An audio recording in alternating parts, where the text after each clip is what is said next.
Okay guys, here we go. We are continuing on. This is module 4, and here we are starting with the integumentary system. The integumentary system is the skin.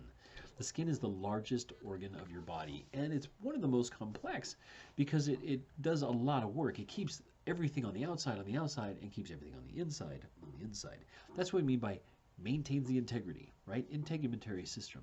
Similar word ideas in that case. So I'm going through the module 4 of your stuff. This is for terminology class, right? This is one of 5 sessions. And here we go through the skin layers. It's going to talk to you about, the people who study skin is called a dermatologist. Remember we talked about ology, right? The psychology, neurology, osteology, whatever your pathology are all studies of different things. Pathology is the study of things that have gone wrong with the body, disease processes. Psychology, the study of the psyche or the mind. The rheumatologist or study of the joints, right? So here we have dermatologists, dermatology and dermatologist. A dermatologist is someone who works on those kind of things. Now the skin is pretty interesting because it has 3 distinct layers, and then there's of the upper layer of that, there's actually 5 layers of those, which we'll get into at another time, I think. Other words you can see for skin is cutaneous, like the cutaneous tissue, right? It's on the outside of the body, of course. Now we have three sections. The epidermis. Okay, all of them are dermis because that's the skin word, right? That's the word for the skin, the covering, the dermal covering. And we have the epidermis, and then we have the dermis, and then we have the subdermis or subcutaneous. Now notice they switched words on us there, right? We had cutaneous. Now you have a subcutaneous or subdermal, right? Subdermal is not subdural, right? You think of brain injury as subdural. Dermal, D-E-R-M-A-L, dermal is skin, okay? So you have the dermis, the epidermis, and then the deepest one is the hypodermis or the subcutaneous, okay? Now, in the book here, we have different parts. The stratums. Okay, the stratums means layers, right? Stratus is layers. That's all it means. And you have the stratum corneum, the cornice, the top part, the stratum basale at the bottom part, and there's a few in the middle. I don't think it goes over in there, so we're not going to worry about those. Now, one of the things you have in those is in the dermis is where everything goes on. The middle section, the epidermis is at the top. Those are 5 layers, 4 or 5 layers.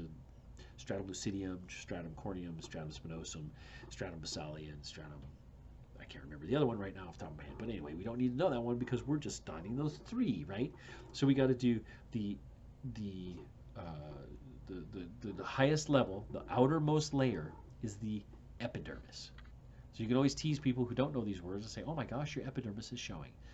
And they'll be like, oh, what do you mean? Oh, what do I do? That's your skin, man, especially on your face, your facial epidermis is showing. Now, as we get into the dermis, that's where all of the glands are. So you have sebaceous glands, you have hair follicles, you have a lot of some nerve endings are in that area.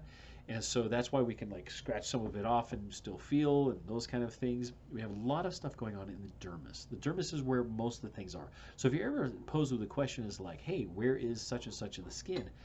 Pick dermis, you've got a 60% chance of getting it right because that's where the majority of things are. Now in there too is a place in the epidermis which is called melanocytes. M-E-L-A-N-O-C-Y-T. Cyte, remember cyte means cell, and melanin is a kind of pigment. It's what makes our skin darker. So here's the way to think of that. Now remember the earth is round, for those of you who don't remember that. And if we have the earth is like this, and we have the sun is over here, the sunbeams come straight through and go through like this layer to here. Say this is the surface of the earth. So here we have a lot of atmosphere to go through. Not very much if you measure it this way. Now if we measure way up here, we see there's way more way up here in the northern hemisphere example.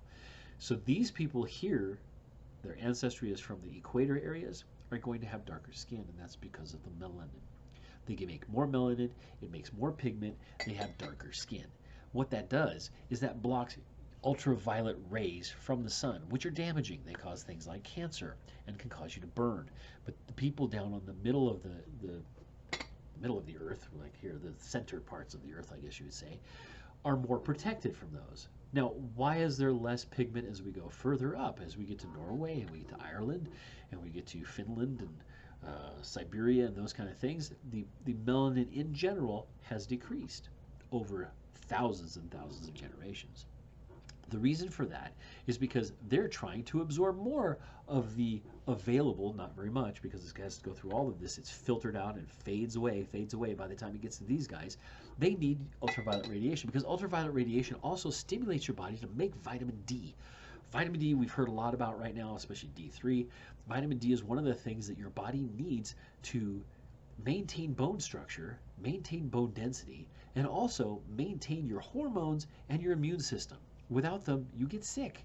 So we need to take vitamin D, especially people. Now, if you're very dark-skinned and you moved way up here to like Norway or Canada, you're not receiving any UV radiation, and that's very bad for you. So you need to supplement with some other stuff. Now, people who are very light-skinned from the higher areas, say like northern Canada, and they move down to the equator areas, they're going to be bombarded. Now, they would. What happens? Well, first of all, they usually just burn. But after a little while, your body will respond by making more melanin. It can only make so much because a lot of it is determined by genetics. So if your genes, and over many, many generations go back, your genes have said, hey, there's a lot of UV radiation, we need to protect it. We don't need very much to make that vitamin D. We're satisfied with that. We're getting way too much, so we need to block.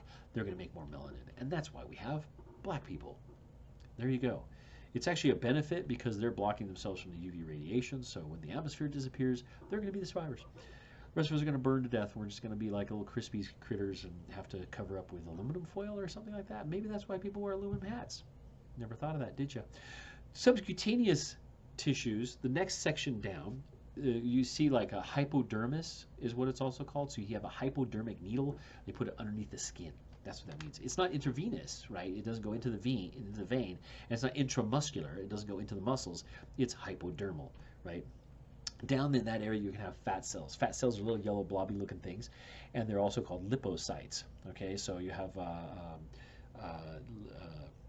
you could say lipectomy, but we don't usually say that. We say liposuction, right? They suck out all the fat cells and whatnot like that. So lipocytes are fat cells. There we go. So this is basically, let's see, what else we got here? Subcutaneous, we went over that stuff. Hopefully you have the integumentary system is keeping the integrity. It's the biggest, it's your skin, man. It's your epidermis, man, and dermis and subcutaneous. Now, go through and finish your, number 7, activity 1.7 is actually a fill-in. Let's see, production of fat cells. Oh, it goes through remember, melanin means the coloring, right? It's the pigment.